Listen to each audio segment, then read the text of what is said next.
Hello friend, कैसे हैं आप सभी बहुत ही शानदार, बहुत ही ज़बरदस्त होंगे। जैसा कि आपको पता है कि यहाँ पर बहुत जो है भारी मात्रा में वैकेंसी आपको देखने को मिल रही हैं।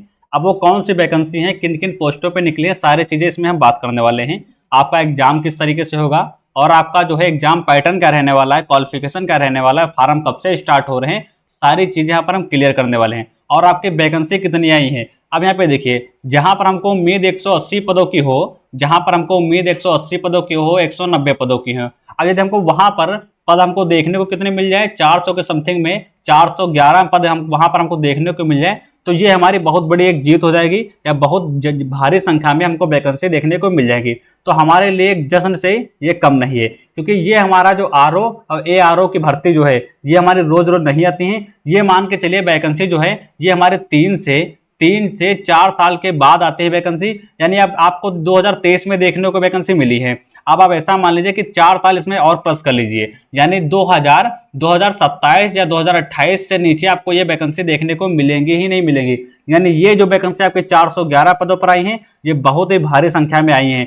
तो इसके बारे में सारी चीजें हम जानेंगे, क्वालिफिकेशन क्या है और इसमें पेड जो है वो लेंगे कि नहीं लेंगे। ठीक है, आपका एग्जाम किस तरीके से होने वाला, इंटरव्यू है कि नहीं है, और क्वालिफिकेशन क्या है, सब्जेक्ट क्या है, इसमें फिजिकल होगा कि नहीं होगा, सैलरी कितनी देंगे, सारा कुछ इसमें हम बात करने वाले हैं। तो चलिए वीडियो को स्टार्ट करते हैं। जो लोग चैनल पर सबसे पहले आए, जो नए हों या चैनल पर क्या है पहली बार आए हो, तो उनसे जो है क्या है निवेदन है कि चैनल को सब्सक्राइब कर लें, क्योंकि वीडियो बहुत ही इंटरेस्टिंग होने वाली है। अब यहाँ पे चलिए वीडियो को स्टार्ट करते हैं। अब यहाँ पे देखिए, फार्म यहाँ पर स्टार्ट कब से हो रहे हैं, कि कौन सी डेट से हमारे फार्म स्टार्ट हो रहे हैं। तो सबसे पहले हम फार्म स्टार्ट से शुरुआत करें कि हमारे किस डेट से फार्म स्टार्ट होंगे। तो यहाँ पर देखिए 9/10/2023 इस तारीख से आपके फार्म स्टार्ट हो रहे हैं भरना। तो सबसे पहले तो मैं आपको यही कहूंगा कि भैया फार्म का आपको वेट मत करिए। यदि फार्म आप स्टार्ट हो रहे हैं तो सबसे पहले फार्म को भर डालिए, क्योंकि क्या होता है लास्ट में साइड जो है बहुत स्लो स्लो चलने वाली लगती है, जिसमें आपको बहुत सी दिक्कतें आ जाती है। ठीक है, तो लगभग यहाँ आपको देखने को मिल रहा होगा कि यहाँ पर जो 1 महीने के समथिंग में यहाँ पर गैप दिया हुआ है। 1 महीने आप आराम से फार्म ऑनलाइन कर सकते हैं। लेकिन आपको क्या करना है, आपको जो है यानी 9/10/2023 की तक बात करें, लेकिन हम यहाँ पर डेट दे रहे हैं 20/10। आपको इस तारीख तक फार्म जो है हर हालत में करा देना है। अब यहाँ पर एक बात जो है, जो आप सभी के दिल में चुभ रही होगी, या आपको डाउट होगा, या आपके मन में डाउट होगा कि भैया ओटीआर क्या होता है। ओटीआर क्या होता है, देखिए ओटीआर क्या होता है ये इस बार लागू है इसमें। अब ओटीआर क्या होता है, अब ओटीआर के बारे में कुछ शब्द यहाँ पर समझिएगा कि ओटीआर आपका क्या है, वन टाइम रजिस्ट्रेशन है। ठीक है, वन टाइम क्या है, ये आपका वन टाइम क्या है, O means one, T means time, R means registration. तो वन टाइम रजिस्ट्रेशन आपका है। इसमें आपको क्या करना पड़ेगा, इसमें आपको एक बार रजिस्ट्रेशन करा देना पड़ेगा। फिर लाइफ में कभी भी आप फॉर्म इसका भरें तो आपको जो है बार बार रजिस्ट्रेशन फिल करना नहीं पड़ेगा, या बार बार एड्रेस या आपकी डीओबी या आपका नाम पता कुछ भी आपको फिल करना नहीं पड़ेगा। आपने एक बार इसमें फॉर्म फिल कर दिया है, तो जब कभी भी आप आगे 3-4 साल बाद कभी भी वैकेंसी निकली, जब आपको फॉर्म कराना पड़ेगा, तो जो आपका ओटीआर है ये ऑटोमेटिक ही आपका सब उठा लेगा। जैसे आपका एसएससी में होता है, एसएससी में एक बार रजिस्ट्रेशन होता है। अब यदि आप दोबारा फॉर्म एसएससी में ऑनलाइन कर रहे हैं, कोई भी वैकेंसी का हो, चाहे आपका एसएससी जीडी का हो, चाहे आपका एसएससी एमटीएस का हो, तो अब क्या होता है वहीं आपका बैक जो है रजिस्ट्रेशन जो है उसी पर आपका फॉर्म हो जाता है। ठीक है, अब सेम यहाँ पर रहने वाला है। ओटीआर आपका यही है, वन टाइम रजिस्ट्रेशन है। जो लोग पहली बार रजिस्ट्रेशन कर रहे हैं तो उनको ओटीआर करना है। ओटीआर करने के बाद लगभग जो है 72 घंटे बाद, लगभग 72 घंटे बाद जो है क्या कर सकते हैं, 72 घंटे बाद फॉर्म को भर सकते हैं। तो इतना आपको क्लियर कर लेना है। और सबसे बड़ी आपकी कंफ्यूजन क्या है कि आपकी यहाँ पे पोस्टें क्या है, पोस्टें आपकी जो है यहाँ पे देखिए, हमने बताया था कि जो है आरओ और आपका ए आरओ, दो पोस्टें यहाँ पे हैं। तो आरओ बड़ी है कि ए आरओ बड़ी है, उसके बारे में भी हम चर्चा करने वाले हैं। देखिए कौन सी पोस्ट में जो है ओ लेवल ले रहे हैं, या कौन सी पोस्ट ऐसी है जिसमें कंप्यूटर का कोई भी डिप्लोमा लेंगे या नहीं लेंगे, तो सारा कुछ इसमें क्या करेंगे, क्लियर करेंगे। तो ये देखिए फार्म स्टार्ट की तो बात हो गई। अब यहाँ पे एग्जाम के बारे में बात करिए। देखिए एग्जाम के बारे में बात करने वाले, एग्जाम का क्या मैटर है यहाँ पर। तो एग्जाम आपका 2 शिफ्टों में होगा, एक आपका प्री होगा और एक आपका क्या होगा, एक आपका मेंस होगा। प्री कितने नंबर का होगा, तो 200 नंबर का, यानी 200 मार्क्स का आपका क्या होगा, प्री होगा। ठीक है, प्री। और मेंस की बात करते हैं तो मेंस आपका 400 नंबर का होगा। तो ये चीजें क्लियर हो गई। बाकी जो सारी चीजें हैं वो तो डिटेल में धीरे धीरे करते रहेंगे, लेकिन इतना क्लियर कर लीजिए, आपका 400 नंबर का क्या होगा, 400 नंबर का आपका मेंस होगा और 200 नंबर का आपका प्री होगा। अब आगे देखिए, देखिए इंटरव्यू है कि नहीं है, ये बहुत से लोगों के मन में डाउट बना है कि भैया इंटरव्यू इसमें है कि नहीं है, आरओ और एआरओ में। तो यहाँ पे देखिए इंटरव्यू की हम बात करते हैं तो इंटरव्यू यहाँ पर नहीं है। तो सबसे पहले आपको तो ये चीज जानकर खुशी होगी कि यहाँ पर जो है कोई भी वैकेंसी में इंटरव्यू नहीं रखा गया है, ठीक है। अब देखिए सैलरी के बारे में हम बात करते हैं। भाई ये एग्जाम हमारा निकल जाएगा तो हमको सैलरी कितनी सरकार देगी, तो सैलरी की बात करते हैं। तो आपका जो ARO है और आपका RO है, इन दोनों की सैलरी अलग अलग रहती है, इन दोनों की सैलरी अलग अलग रहती है। हमने जब वीडियो स्टार्ट किया था तो पहले आपको बताया था कि इन दोनों पोस्टों में से सबसे बड़ी पोस्ट कौन सी रहती है और सबसे अच्छी पोस्ट कौन सी रहती है। तो यहाँ पे देखिए यदि आप यहाँ पर जो है RO देखिए RO, तो ये आपकी क्या रहती है, ये आपकी ARO से बड़ी पोस्ट रहती है RO की। और RO में क्या होता है, RO में सैलरी भी आपको ज़्यादा मिलती है और RO में जो है यहाँ पर सैलरी आपको ज़्यादा मिलती है, तो इसके पद ऑटोमेटिक कम होंगे। और एक चीज़ और क्लियर कर लीजिए कि कंपटीशन यहाँ पर क्या हो जाएगा, कंपटीशन आपका जो यहाँ पर हाई होने वाला है। एक चीज क्लियर हो गई। तो RO हमारी नंबर 1 वैकेंसी है। यदि RO में हमको सबको क्या करना है, RO में जो है अप्लाई करना है और ARO में भी अप्लाई करना है, लेकिन नंबर 1 हमारा टारगेट क्या होना चाहिए, तो नंबर 1 हमारा टारगेट आपका जो है RO होना चाहिए। तो सैलरी यहाँ पर जो है आपके 47,600 से स्टार्टिंग होती है। कितने तक जाती है, तो 1,51,000 के समथिंग यहाँ पर सैलरी आपकी जाती है। तो आप देख सकते हैं आपके रिटायरमेंट तक बहुत ही भारी मात्रा में यहाँ पर सैलरी आपकी जाती है। यानी 1 लाख जो है 51,000 यानी 1.5 लाख के समथिंग पर यहाँ पर आपकी RO की सैलरी जाती है। अब वहीं पर हम बात करने वाले हैं ARO की। अब यहाँ पे देखिए ARO इसका क्या मैटर रहता है, तो यहाँ पर देखिए यहाँ पर 44,000 से आपकी स्टार्टिंग होती है, 44,900 रुपए से कितने तक जाती है, तो 1 लाख जो है 42,000 तक, रिटायर तक 1,42,400 रुपए तक आपकी सैलरी जाती है। तो इसमें अच्छी कौन सी पोस्ट है, तो आपको RO में सभी को फॉर्म अप्लाई करना है, ठीक है। ये चीज क्लियर हो गई। अब देखिए सैलरी भी हमारी क्लियर हो गई। अब आगे देखते हैं कि कौन कौन से वैकेंसी कहाँ कहाँ पर हमारी निकली है। सारा कुछ यहाँ पे देखिए यहाँ पर पढ़ सकते हैं, सारा कुछ यहाँ पर मेंशन किया हुआ है। अब हम पढ़ के भी बता सकते हैं। उत्तर प्रदेश आपका यहाँ तो जो है समीक्षा अधिकारी जो है, इसके पद कितने हैं, तो यहाँ पर देखिए कितने पद हैं, तो 322 पद हैं, ठीक है। यहाँ पर जो लोक सेवा के आपके आयोग के जो है समीक्षा अधिकारी हैं, वहां पर 9 पद है। यहाँ पर जो राजस्व परिषद के समीक्षा अधिकारी जो आपके होते हैं उनके कितने पद है, तो उनके 3 पद हैं, ठीक है। यहाँ पर सारा कुछ दे सकते हैं, इनके 40 पद है, इनके 23 पद है, इनके 13 पद है। सबसे एक यहाँ पर अच्छी पोस्ट कौन सी है, इसमें एक ही मात्र पद है, वो आपकी लेखा वाली सहायक जो है समीक्षक जो है अधिकारी आपकी लेखा वाली है। इसमें क्या है, इसमें मात्र एक ही पद है। और इसमें क्या कर सकते हैं, अब देखिए इसमें ये अलग क्यों है, क्योंकि ये जो लेखा वाली पद है, इन लेखा वाले पद को वही लड़के डाल सकते हैं जो क्या करे हैं, जो B.Com करे हैं।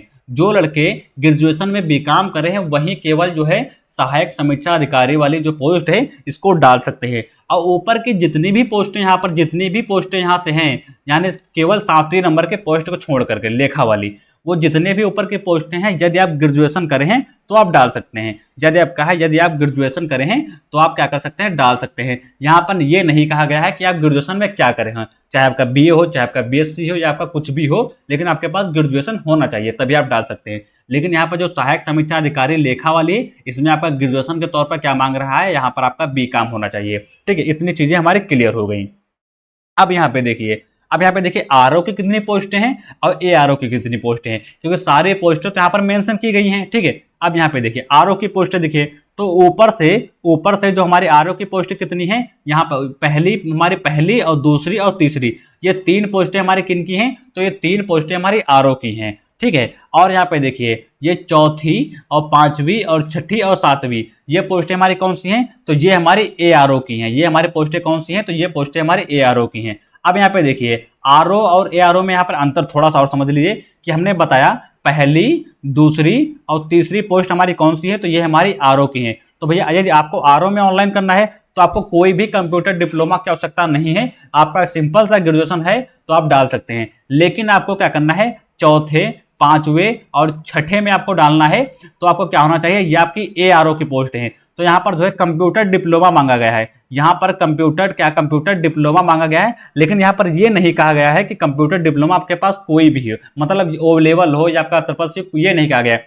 कंप्यूटर डिप्लोमा आपके पास होना चाहिए, फिर चाहे आपके पास कोई भी हो। लेकिन मान के चलिए O लेवल आपका है तो आपके पास बहुत ही अच्छा है, ठीक है। O लेवल जिनके पास है, मान के O लेवल समझ लीजिए, वो इसमें 3 में डाल सकते हैं, चौथी, 5वीं और 6ठी में। लेकिन जो 7 नंबर की है, हमने बताया था 7 नंबर की आपकी क्या है, लेखा वाली पोस्ट है। लेखा वाली पोस्ट को केवल B.Com लड़के जो हैं वही डाल सकते हैं। तो ये हमारी पोस्टें हो गई जो कि अच्छी तरीके से हमने क्लियर कर ली। यहाँ पर भी मैं हमारे सैलरी मेंशन है, देख सकते हैं, ठीक, वो तो हमने पहले ही बता दिया है। अब आगे देखिए क्वालिफिकेशन इसका क्या रहने वाला है, तो यहाँ पे देखिए क्वालिफिकेशन की जब हम बात करते हैं तो क्वालिफिकेशन हमने आपको भी बताया था, ये आपके पास क्या होना चाहिए, आपके पास जो है ग्रेजुएशन आपका होना चाहिए। यदि आपके पास ग्रेजुएशन है तब आप डाल सकते हैं। वो तो एक पोस्ट बात की बात है कि आपके पास बीकॉम होना चाहिए, वो तो हमने वहीं पर समझा दिया था। तो यहाँ पर आप केवल इतना समझ लिया, आपके पास ग्रेजुएशन होना चाहिए, बाकी ग्रेजुएशन आपका कोई भी हो, चाहे आपका बी हो, बीएससी हो, ए टू जेड कोई भी हो, ठीक है। अब यहाँ पर एज लिमिट की बात करते हैं। देखिए एज लिमिट यहाँ पर क्या होनी चाहिए, तो एज की यदि हम बात करते हैं तो यहाँ पर देखिए आपकी एज जो है यूआर की बात करते हैं तो यूआर की एज कितनी होनी चाहिए, तो 21 से 40 वर्ष तक आप हैं तो आप डाल सकते हैं, ठीक है। ओबीसी, एससी और एसटी, ईएसएम की बात करते हैं तो यहाँ पर एज की एज कितनी होनी चाहिए, तो 21 से 45 वर्ष यदि आपकी एज है, आप यदि इस कैटेगरी के अंतर्गत आते हैं तो आप अप्लाई कर सकते हैं, ठीक है। और यहाँ पर हैंडीकैप की बात करते हैं, इनकी एज कितनी होनी चाहिए, तो 21 से 55 वर्ष तक यदि इनकी एज है, इसके बीच में यदि है तो आप डाल सकते हैं। और यहाँ पर एक चीज ध्यान रखिए, आपकी एज जो है काउंट कब से होगी, तो आपकी एज जो है 1 जुलाई 2023 से काउंट होगी। 1 जुलाई 2023 से आपकी क्या होगी, 1 जुलाई 2023 से यहाँ पर एज जो है काउंट होगी, वो भी यहाँ पर मेंशन किया हुआ है। अब आगे देखिए यहाँ पर जो हमने बताया था आपका जो ARO का जो आपका एग्जाम होने वाला है वो आपका 2 खंडों में होने वाला है। पहला आपका प्री होगा, दूसरा आपका मेंस होगा। तो प्री और मेंस, तो सबसे पहले हम प्री को समझते हैं। देखिए प्री को समझते हैं कि प्री में क्या क्या है, इसके सब्जेक्ट क्या क्या है, इसका पेपर कैसे होने वाला है। तो प्री में आपके 2 पेपर होने वाले हैं, प्री में आपके पेपर 2 हो गए, ठीक है। पहले पेपर में क्या आएगा, तो पहले पेपर में आपका जो जीके जीएस पूछी जाएगी। और यहाँ पे मेन क्या रहने वाली, तो मेन आपकी जीएस रहने वाली है, लेकिन जीके के भी 1-2 क्वेश्चन यहाँ पे देखने को आपको मिल जाएंगे। और आपकी रीजनिंग रहने वाली है। कुल क्वेश्चनों की संख्या की बात करते हैं तो 140 क्वेश्चन यहाँ पर जो है पूछे जाएंगे, ठीक है। दूसरा आपका हिंदी का होगा, ठीक है, हिंदी के क्वेश्चन यहाँ पे देखने को मिलेंगे।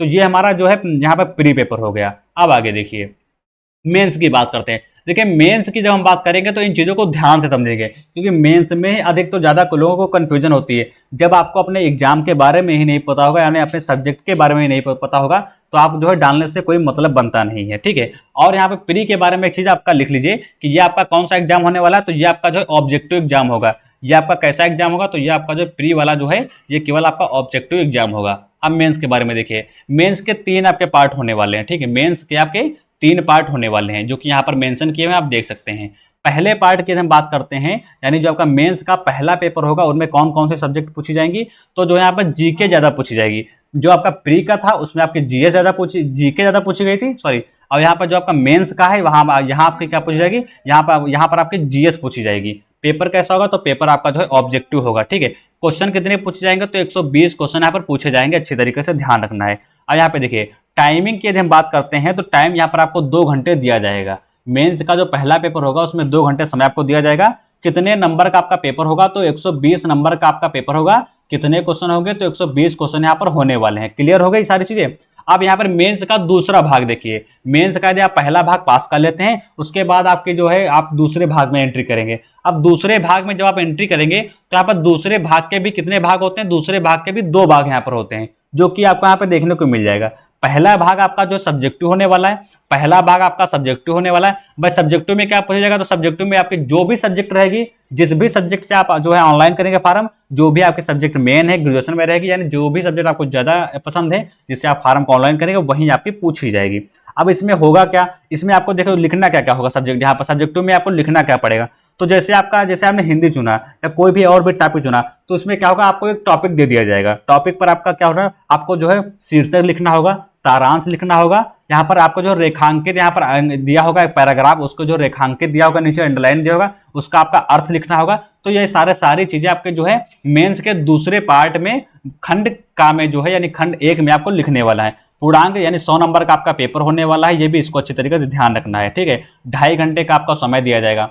अब खंड खा के बारे में देखिए बात करते हैं। खंड खा क्या है, मेंस का दूसरे का खंड जो है दूसरा, यानी खंड खा, इसमें क्या आपका होने वाला है, तो ये आपका कैसा होगा, तो ये आपका जो है ऑब्जेक्टिव होगा। अब यहाँ पे देखिए जो दूसरे पार्ट की हम बात कर रहे थे, तो खंड का वाला जो है यानी खंड पहला वाला आपका सब्जेक्टिव होगा और दूसरा वाला आपका क्या होगा, दूसरा वाला आपका ऑब्जेक्टिव होगा। इसमें आपका क्या आएगा, तो इसमें आपका जैसे वर्तनी आपकी हो गई, तद्भव हो गए, तत्सम हो गए, विलोम हो गए, पर्यायवाची हो गए, तो ये सब सारी चीजें इसमें पूछी जाएंगी। कितने नंबर का, तो 60 नंबर का आपका जो है ये पेपर होने वाला है, ठीक है।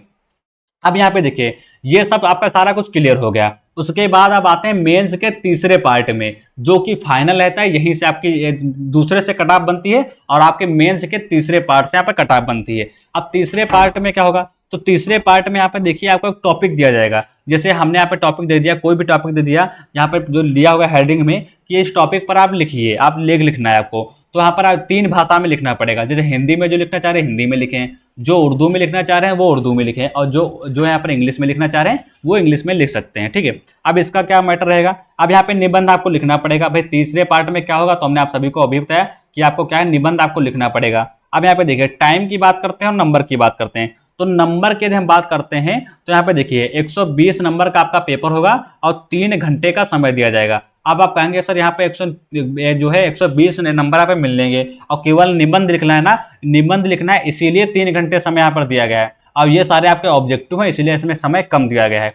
और जो मेंस का जो तीसरा पार्ट है इसमें आपको निबंध लिखना है, इसलिए यहाँ पर 3 घंटा समय दिया गया है और नंबर कितने मिलेंगे, तो 120 नंबर का आपका पेपर रहने वाला है, ठीक है। तो यही सारी चीजें हमारी थी आरओ और एआरओ में, तो हमने यहाँ पे क्लियर कर दिया। अब देखिए यहाँ पे हमने 2 बताया था ना, क्या जो है आरओ बताया था और आपका एआरओ बताया था। तो आप सभी को क्या करना है कि आरओ में ही आपको ज्यादातर फार्म ऑनलाइन करना है, क्योंकि इसमें आपकी क्या होती है, इसमें आपकी सैलरी ज्यादा होती है और ये जो है एआरओ से आरओ की पोस्ट क्या होती है, बड़ी होती है। क्योंकि ये पोस्ट यदि आपको अच्छी तरीके से तैयारी कर लेनी है, जब भी इसका जो कोई अगली नोटिफिकेशन आएगी या आपका सिलेबस भी इसका जारी होगा या सिलेबस के बारे में भी इसकी वीडियो बनाकर डाल दूंगा, जिसमें आपको सिलेबस जो है प्री और मेंस के कितने भाग होते सारा कुछ उसमें क्लियर हो जाएगा, ठीक है। आप सभी को पता है कि बहुत ही बड़ी संख्या में यहाँ पर आपको वैकेंसी देखने को मिली है, जो कि 411 पदों पर आपका ये बहुत ही ज्यादा हमारी आरओ एआरओ के लिए 411 बहुत ही बड़ी एक संख्या है, ठीक है। 23 में वैकेंसी निकली है और हमने ये भी बताया था कि 3-4 साल तो उम्मीद छोड़ दीजिए कि आपकी वैकेंसी निकलने वाली भी है। अब ये 27-28 में आपको देखने को मिलेंगी, ठीक है। तो सारा कुछ क्लियर कर दिए हैं। आपका पेट का कोई भी जिक्र नहीं है, पेट को छोड़ दीजिए, पेट से कोई मतलब यहाँ पे नहीं है, ठीक है। जो भी डाउट में है कि सर इसमें पेट लेंगे कि नहीं लेंगे, तो पेट को छोड़ दीजिए, पेट से कोई मतलब नहीं है यहाँ पर। केवल आपको जो है यदि आपको जो किस में डालना है, यदि आपको जो है एआरओ में डालना है तो उसके लिए आपको ओ लेवल यानी कंप्यूटर का कोई छोटा मोटा कोर्स आपको आता हो या आप करे हो। देखिए जो लोग ओ लेवल करे हैं तो उनको तो छोड़ दीजिए, उनके वो तो ऐसे ही अप्लाई कर सकते हैं, लेकिन यदि आपके पास कोई और भी डिप्लोमा है तब भी आप इसको अप्लाई कर सकते हैं, ठीक है। चलिए वीडियो जो अच्छी लगी तो वीडियो को शेयर कर दीजिए। जिन लोगों के पास वीडियो नहीं पहुंची है, जिन लोगों ने अभी तक नहीं नोटिफिकेशन को पढ़ा है, नहीं देखा है, तो उनके पास भी वीडियो शेयर कर दीजिए। कोई भी डाउट है या कोई भी अगर जो आपके मन में कोई भी सवाल चल रहा है तो कमेंट माध्यम में आप बता सकते हैं, आपका जो है सारा को जो क्लियर कर दिया जाएगा। एक चीज आपको ध्यान रखना है, एक चीज इसमें नई लागू हुई है, तो नई क्या है, आपकी ओटीआर जो है नई लागू की गई है। आपका एसएससी के संबंध से ही आपका रजिस्ट्रेशन इसमें एक बार हो जाएगा, वो मिस आपका 1 टाइम रजिस्ट्रेशन होगा। एक बार आप रजिस्ट्रेशन कर लेंगे तो आपको जो है अगली बार रजिस्ट्रेशन नहीं करना पड़ेगा, ठीक है। तो कोई भी डाउट हो कमेंट बॉक्स में कमेंट कर दीजिएगा, उसी में आपको आंसर मिल जाएगा। तो मिलेंगे अगले नेक्स्ट वीडियो में धमाकेदार। को आप सभी को पता है कोई भी वैकेंसी यहाँ पर होती है लेटेस्ट सबसे पहले यहाँ पर वीडियो बनाकर डाल दी जाती है। यदि आपको तब भी कोई प्रॉब्लम हो रही है तो नीचे डिस्क्रिप्शन में ग्रुप दिया हुआ है, व्हाट्सएप ग्रुप है जो कि पर्सनली है, आप जाकर के उसमें जुड़ सकते हैं। कोई भी नोटिफिकेशन होती, कोई भी आपकी अपडेट होती, सबसे पहले वहाँ पर अपडेट कर दिया था, तो इससे क्या होगा, जिससे आप अपडेट रहेंगे डेली, ठीक है। तो वीडियो को जो है इन तक देखने के लिए आपका बहुत बहुत धन्यवाद। चैनल को सब्सक्राइब कर लें, बेल आइकन को जरूर प्रेस कर लेंगे। मिलेंगे अगले नेक्स्ट वीडियो में, तब तक के लिए नमस्कार, जय हिंद।